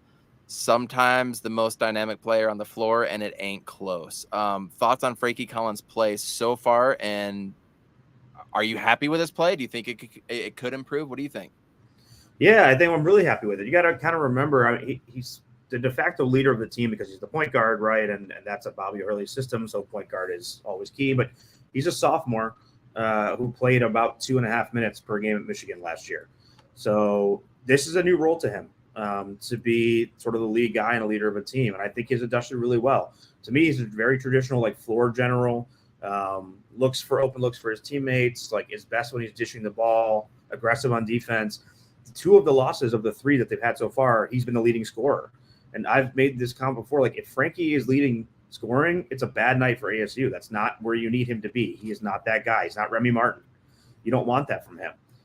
He is best when he is working the ball around, and he did that tonight. Some of their big wins with the Michigan, the Creighton win, I think they've had close to 20 assists. I did not look how many they had tonight, but 18. So, like, the math is the math, right? And I think Frankie had 6 points tonight, right? So to me, that's where he's best. That's where he fits. When he starts feeling the need to start to jack up shots or take some of those step backs I don't like, or sometimes he makes those drives like you saw tonight, where he just looks a little out of control. It's Alonzo Vergy to me. And I think that's not where he's best. And so when he is the general of the floor, this team succeeds. No, I completely agree. His running mate, DJ Horn, 6 of 14. Not the best night, not what we expect, not what I expect from DJ Horn. I think he could get 16 to 18 points, no problem. Comes up with 12 tonight, over 6 from 3. There was a couple runs there where we had like 3 wide open 3-point shots and offensive rebounds, and nothing could hit. What are your thoughts on DJ Horn so far? I've been okay with what he's done. There's some games where he's carrying us and you're like, damn, this dude is good. Other games he just kind of disappears, but it kind of is like that with Warren Washington tonight, right? Like in the second half, he was nowhere to be found when it comes to field goal attempts. So DJ Horn, do you think he's a byproduct of the system, or should he be taking over a little bit more? Talk to me about DJ Horn and your thoughts. Yeah, he worries me a little bit. Didn't think he looked good tonight. I know he had 12, right? But had 12, had the dagger at the end, the little floater in the lane, right? He did, fair, but he worries me. I have a group chat with some diehard ASU basketball guys that we kind of go throughout the game, and I almost texted like, I'm worried about DJ with 4 minutes left, and I didn't because I thought it was bad luck, but I am. His shot doesn't look the same. It doesn't look right. He looks off. I think was he 0 for 6 or 1 from 6 for 3, something like that. Right.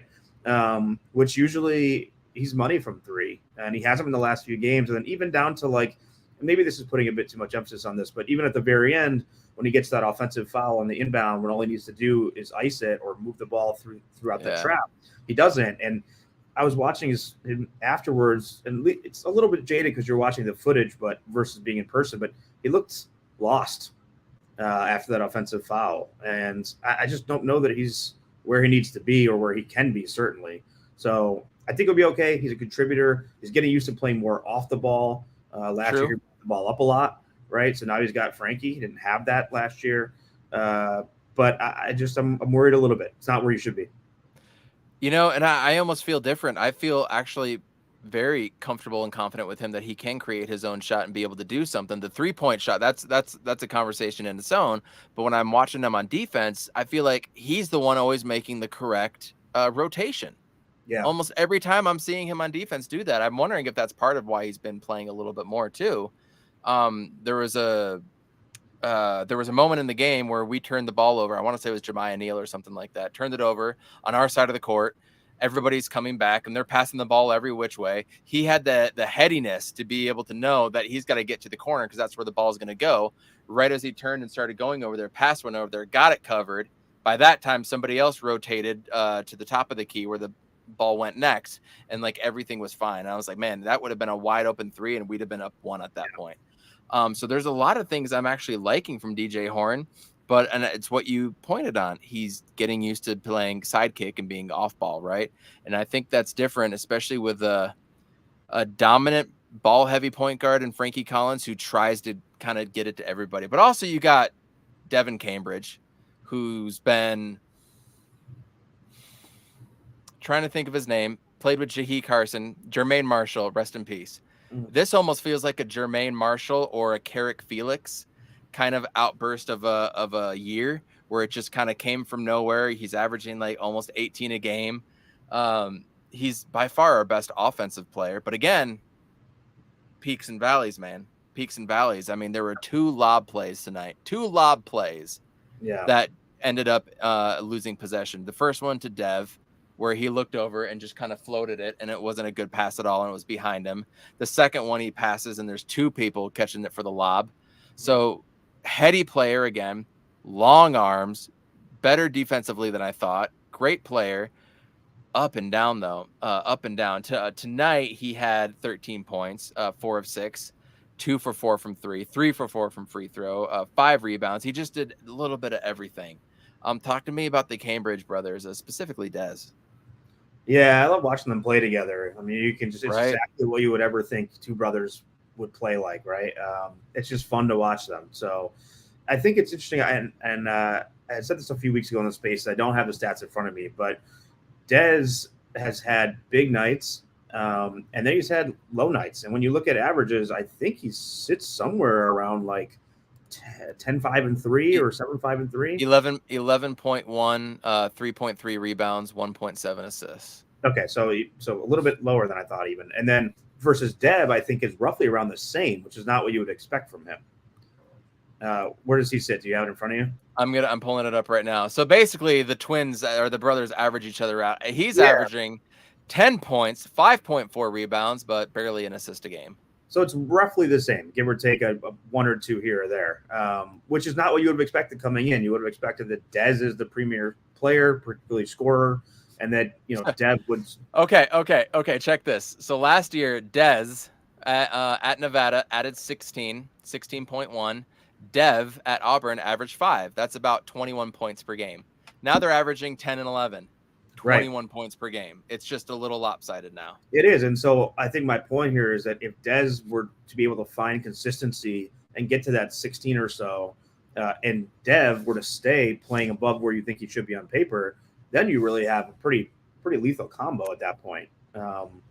And defensively, I don't worry about anybody on this team, to be honest. Maybe at times Gaffney, particularly around the arc, but no, I don't worry about any of them defensively. He's shooting 3 less shot attempts and 1.5 less 3-point attempt a game. So give or take 4.5 shots less, which I don't know. I'm going to go to Nevada and look at last year's stats. I wonder how deep Nevada was last year. Are they playing 7 deep the whole time? Right. You know what? I don't know. Yeah, I'm not sure either. And we're not going to find that. So I'm wondering if that's part of it, but I mean, again, we're 10 deep. Came off. He was out the San Francisco game. Our best offensive player was out the San Fran game.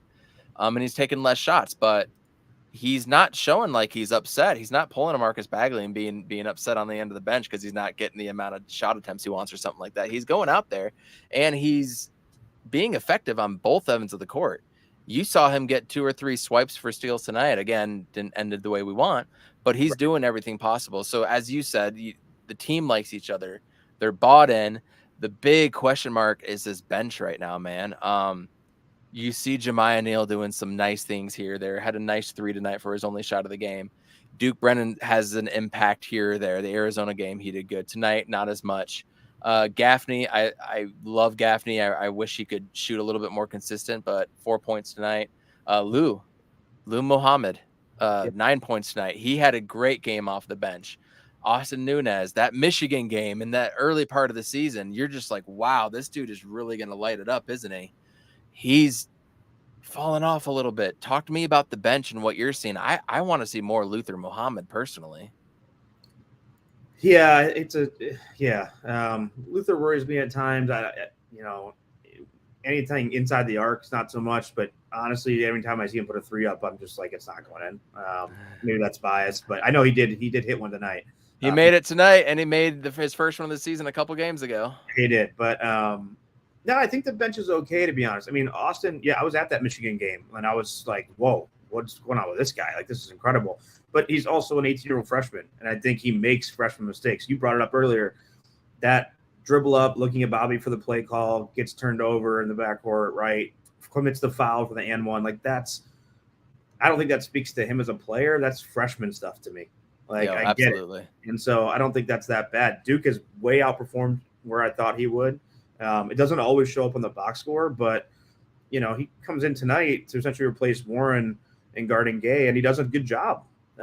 Like, you know, I think, what did Gay have tonight? He had like 8. He had 8. He had single digits, I know. Yeah, you're right. Yeah, he had 8. I mean, him and Bamba combined, Bamba had 9, Gay had 8, and like those guys have both gone for 20, I think 4 times this year. So, and Duke had decent minutes. I don't have it in front of me how many he had, but I would guess he had between 8 and maybe 7 and 10 minutes or something along those 10. lines. Yeah, 10. Duke had 10. Jemiah Gaffney Nunez 11 and 12, and then Lou Muhammad at 9.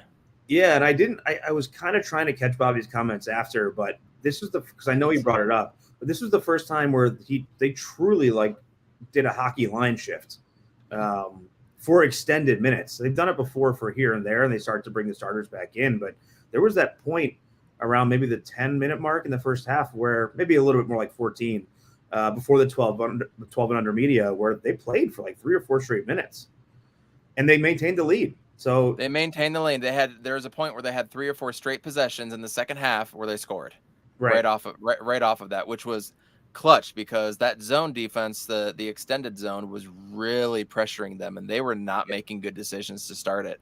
And that's when the lead went from like 11 or 12 down to what, 3 or 4.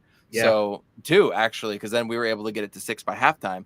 So they were able to adjust. They were able to do some things different. And I'll tell you though, when it got down to, was it 6 at the second half in like the last 2 or 3 minutes, I was like, this is what's going to happen. We're really about to lose this game. It was 6 with like a minute 30 left after that, after the DJ turnover on the offensive foul.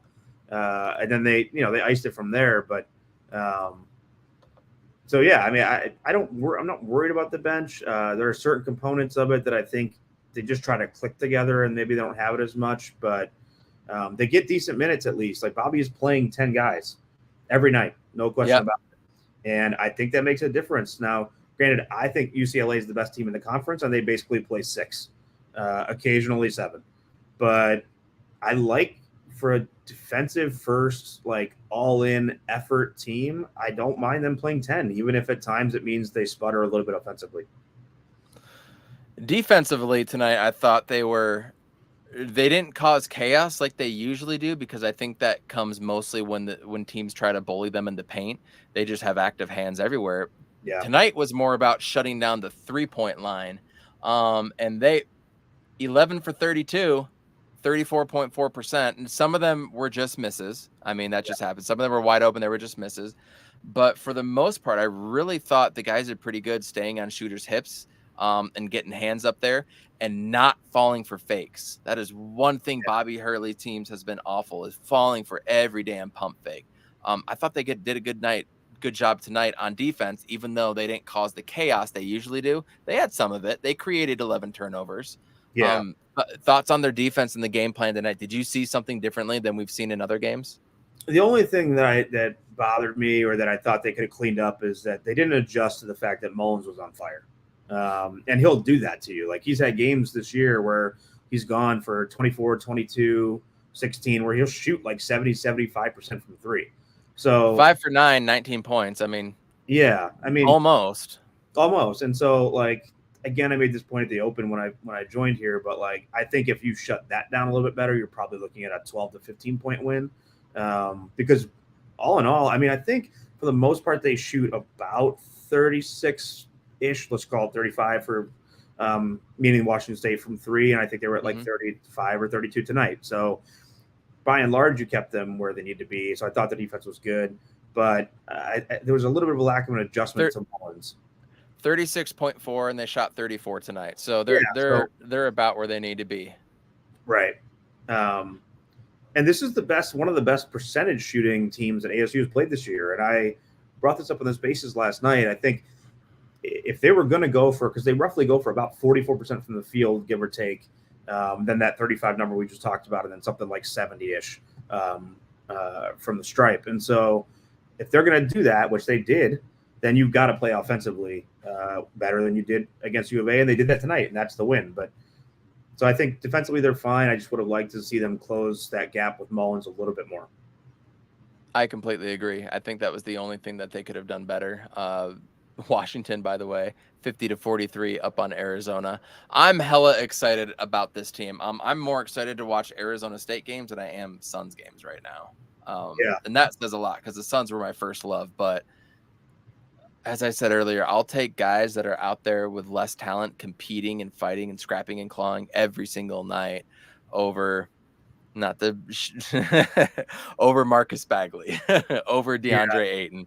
Like that's why this team has been fun. I'm a little bummed that we're not seeing Enoch Boakye a little bit more, but from what Duke Brennan is doing and what I saw from film and tape, and then what I saw from Enoch last year, in my mind, it wasn't close. You played Duke Brennan over Enoch. Like Duke is way more polished. He gets it. He's tough. He sticks his nose in there. Took a charge from the 6'11" tackle from Washington State, right? So I felt like he was better, but again, I wanted to see that. So I think Boakye's like a prime portal entry candidate going into next year, unfortunately. And we're going to be looking for another center to walk in, another 7-footer off the street, just like we did with Warren Washington this year. What do you think? Yeah, the only thing about Enoch that I think, I think it's fair to say, okay, he's a sophomore, right? And so, but he's only 19, turned 19 in the spring. So a young sophomore. But yeah, okay, sophomore year, so he's got 2 left. So, he transfers, he doesn't get minutes. I think we have to consider some of the other intangibles with that, which is that like Warren is gone next year. So there is an opportunity to play platoon even with Duke if you don't bring anybody in from the transfer portal. Sure. But Gaffney will be gone too. Gaffney will be gone. But also that Enoch seems to really like being a Sun Devil. He's unlike some people we've mentioned before. Like he's not getting minutes. He's just as enthusiastic on the bench or in practice or online as you could be. I saw him and some of his teammates in Vegas when I was out there after the game and ran into them. And he doesn't seem to be in any way feeling like he's, down and out, at least personality wise. And also, I think you have to remember that he came here partly because he was committed to Michigan State. Right, he was a 5-star out of Canada. He came here partly because his AAU coach was allowed to come with him in George, and so like that's a package deal at this point. George is on the staff. You're going to have to take George with you if you're going to transfer. And the reason he doesn't play for Michigan State today is because Tom Izzo said that's not going to happen, which is in no way, shape, or form a shot at George. I think we're a phenomenal coach and great member of the staff, but like there's just intangibles here where it's not quite like he's just going to bail. I don't get that vibe from him. I could be totally wrong. I mean, things happen, right? There's an ASU football player that followed the Activate ASU account this morning and transferred this afternoon. So, like, who knows? But I just don't know that it's a foregone conclusion that Enoch's not here next year. My concern is I don't know how he's supposed to develop if he's literally not getting minutes. Yeah. I just don't know. It's a trying to think of the African player that played behind Pendergraph, Eric Boateng. It's kind of like that where he didn't really get his opportunity until he was a senior, or Ruslan Pativ, right? It's kind of same thing with him as well too. Also, guys that stayed around 4 years, or I guess Boateng was a Duke transfer, but he stuck around for 2 or 3 years in a Sun Devil uniform until he got his opportunity to shine. So I'm really excited about this team and the potential. PHNX Sun Devils do a great job covering them, and they consistently say, and I agree with them, we haven't seen the best of this team yet. That's what's exciting. Mm-hmm. That's what I'm excited for. I'm more nervous now. I think I'm going to be just more nervous every single game that comes up because I do have such high expectations. Partly because I called it and everyone's like, oh, this team ain't making the tournament. I'm like, no, this is the tournament team. Yeah. Top to bottom, we're 12 deep. That's when we had Enoch playing and Marcus. Who's going to be the one that's not going to play? This is that team. So I'm nervous that my prediction wouldn't come true. But ultimately, I just really want them to succeed. I think this is his best team since the Lou Dort, Zylan Cheatham team. Yeah. That team was so much fun to watch, and the defense they had. But again, no 3-point shooting. Couldn't shoot their way out of a zone to save their life.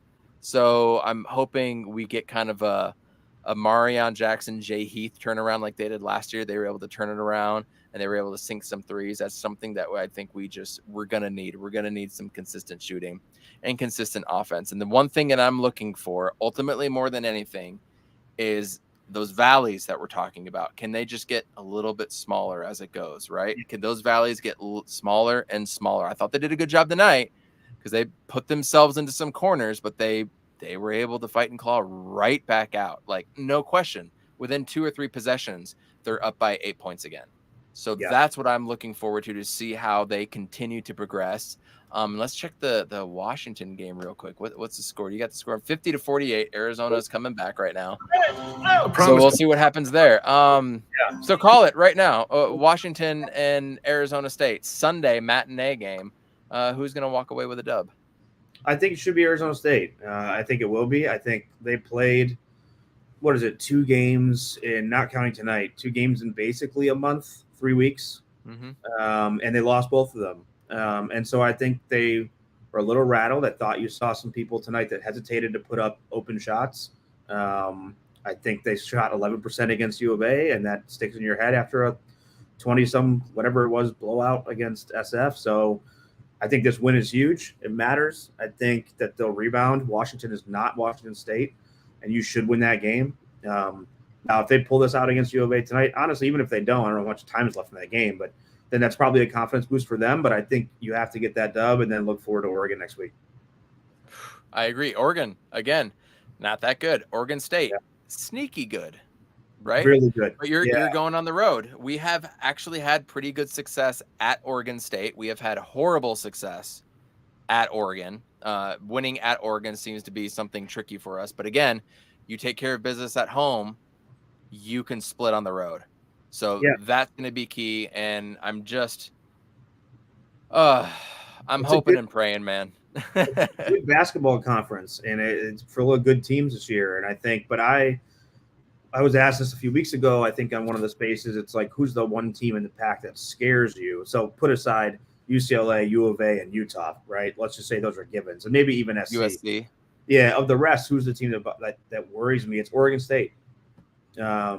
They are a good team. I would argue Washington State, but I think that's almost a toss-up, and I'm that's just me personally, but I can see where you're coming from. I think with the exception of 1 or 2 teams, and even then, again, Cal beat Colorado, who smoked Oregon. Like, so how do you ever really know? But with the exception of maybe like a Cal and a Stanford, pretty much most teams can beat most teams in this conference any given night, minus probably UCLA and U of A. And even then, tonight proves that that's not even true either. What's crazy is that the last 3 games will all be quad 1 games of the season at Arizona, at UCLA, at USC. Yeah. All quad 1 wins. I really feel like we need to stack some wins right now. Washington is a must win. You go at Oregon, who's not good.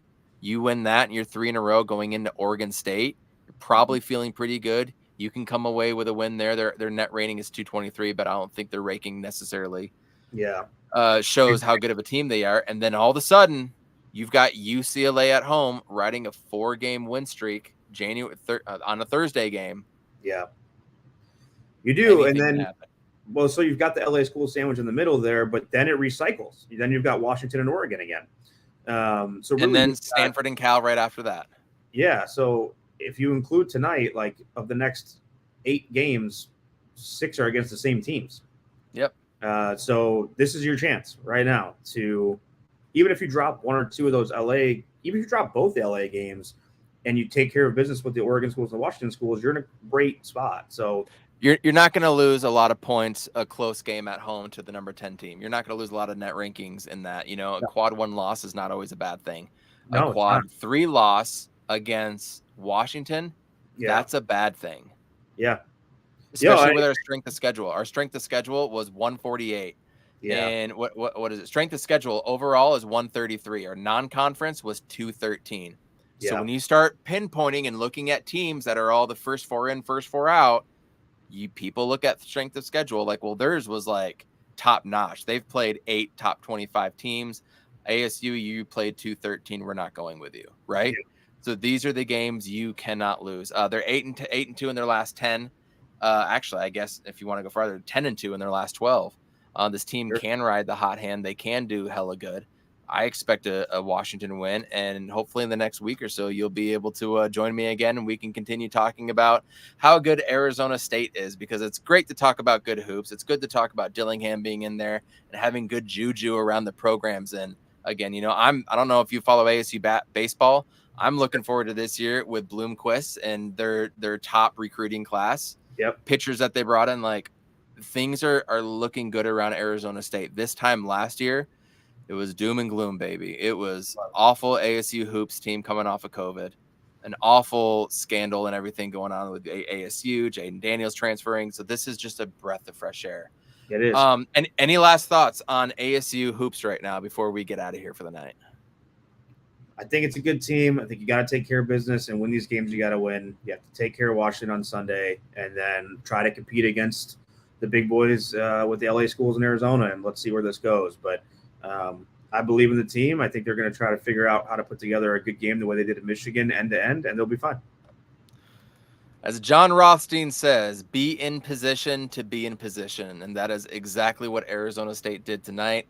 Again, they play Washington 5 o'clock local time on Sunday. It's kind of a weird Sunday game when everybody else plays Saturday.